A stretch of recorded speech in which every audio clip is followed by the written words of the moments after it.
Hi, well, once again, I'm back, and this time the topic is another moral theory, kind of like egoism, but now we're going to get a little more interesting, I think.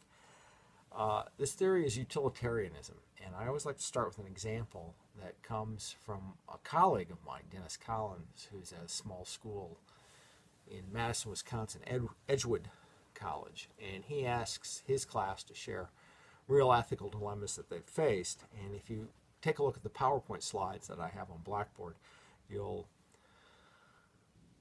see this is where this file starts off with an ethical dilemma.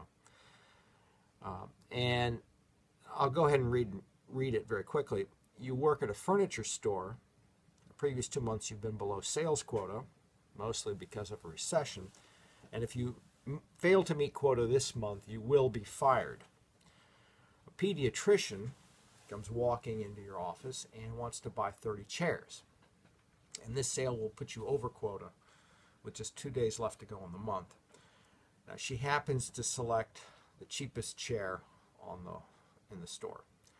The cheapest chair that is structurally unsound, at least for this purpose, at least for being in an office with children. It has a history of being returned, especially when being misused by children. You try to steer her toward a higher quality chair, but she says the other chairs that you have are way beyond her budget. Will you warn her about the potentially dangerous chair? Now, I kind of wish we could discuss this in class. It's an interesting scenario, and usually I find the class divides itself up pretty quickly. The people who will go ahead and sell the chair and the people who don't want to sell the chair. In fact, usually there are more people that will sell the chair than will not. It's not uncommon for people to try to walk a tightrope here. Walk right down the middle and say, listen, I want to let her know that she'll do better if she buys another chair. And the little scenario already accounts for this. It says you try to steer her toward a higher quality chair. So you're doing your very best salesmanship here. But she says, no, my budget is a big concern of mine. So at this point, the key question always comes back to, you know something that the doctor does not know. Are you going to share that? Are you going to tell her that this chair is wrong, it's inappropriate, in which case she's going to ask you, why? What do you mean? She says, oh, okay, well, this chair is not suitable for my office and my practice. I'll go across the street. Maybe somebody over there will send me a chair. I also want to head off one more thing that people typically would have as an observation. This is, why are we selling this chair if it's going to break so easily? Just remember that children in a doctor's office, if you haven't visited your pediatrician lately, and sort of depends when you make the transition from pediatrician to regular doctor. But if you haven't been in a pediatrician's office lately, I mean, kids are climbing all over. Even sick kids will climb all over chairs and tables and things like that. And if not the sick kids, then their well brothers and sisters who also happen to be waiting for them as well. So, there may be the cheapest chair in the furniture store, which would be perfectly suitable for, let's say, a gerontologist's office, where people come teetering in and they're just going to sit down and they're not going to put any stress on the chair itself. But children are going to jump, they're going to climb, they're going to squirm. So you know that the children are going to break this chair. Are you going to warn the doctor? Are you going to start to reveal information that will put you at risk for losing this chair? And I know that people like to kind of get as close as they can, I guess, to clear their conscience or something like that. But you are taking a risk. The more you divulge, if you will, the more this information you're going to share. So it's an interesting scenario to share with the class and have people discuss. And so anyway, unfortunately, we can't do it because we've lost some time and all that. But I want you to reflect on this for a moment and think about, would I sell the chair? And it's not so much your answer as how are you thinking when you get to your answer? Now, a common approach to thinking about this question is to identify all the possible outcomes. So let's say, what if I sell the chair? What are the consequences, and who is affected? So you might think about, well, I'm affected because I get a commission, I get to keep my job, and maybe my family, if I'm supporting one, they benefit. Maybe other people in the store benefit by virtue of the fact I've made the chair. You might be able to make the case the doctor benefits in some way because the doctor is able to buy some chairs in the standard budget. And we also might think about, well, who loses? And probably we would start talking about, the kids' parents, and things like that. If you decide not to sell the chairs, so that's option A. Go ahead and sell the chairs. What are all the possibilities of gains and losses?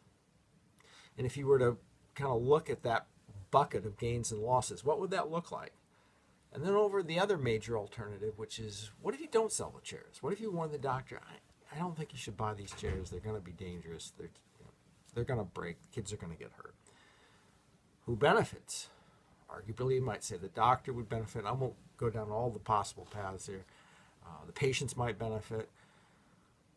You might benefit. You might make the case that you would benefit by virtue of the fact that you inherit a better reputation, even though another outcome you're going to have to take into account is you're going to lose your job. So if you look at that bucket from option B, don't sell the chairs, how does that bucket of gains and losses compare with the bucket of gains and losses when you do sell the chairs? And which side is heavier? Which bucket has the greatest net benefit?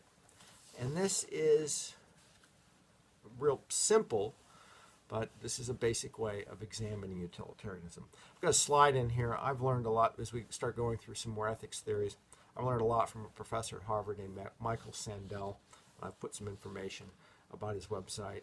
He teaches the largest class at Harvard, about 1,500 students. There's a picture of this. It's kind of astonishing. He teaches a class with 1,500 students in it, but he does an amazing job. And you can actually watch some of his classes online. And there's a website there if you want to check that out.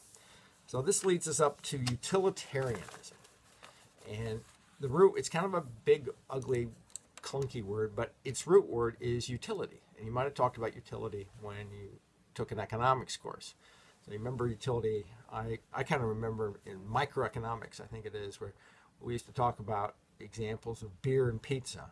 And, if you're really, really hungry, pizza brings you a lot of utility. It brings you a lot of usefulness. But if you're really thirsty, maybe, beer is something that you find that you have greater usefulness or greater value toward. So utilitarianism is about looking at the utility that's created by different decisions. It's the consequences that shape the goodness of action, not the actions themselves. So actions have no inherent moral standing. So for instance, telling the truth, which usually we think of as good, is not necessarily good. It only is good insofar as it yields good consequences. The same thing is true of lying. Lying isn't necessarily bad. We tend to think of it because usually we think of the bad consequences, but perhaps in some situations, lying is perfectly appropriate because it produces good consequences. Utilitarianism asks us to look at the consequences of our actions. What creates, if you will, a better world? What creates a better set of outcomes for as many people as possible? Now, egoism, which we've already looked at, is also a theory of consequences, but the consequences are self-directed. Utilitarianism asks us to look at the consequences that affect everybody. And this brings us to kind of the magic punchline of utilitarianism. Usually people associate with this theory called the greatest good for the greatest number. If I look at everybody out there, what is the greatest good? What's the best set of outcomes for as many people as possible? Now, in a second video, we'll get into a couple of great utilitarian philosophers, Jeremy Bentham and John Stuart Mill, and we'll take a look at some more implications for this for business.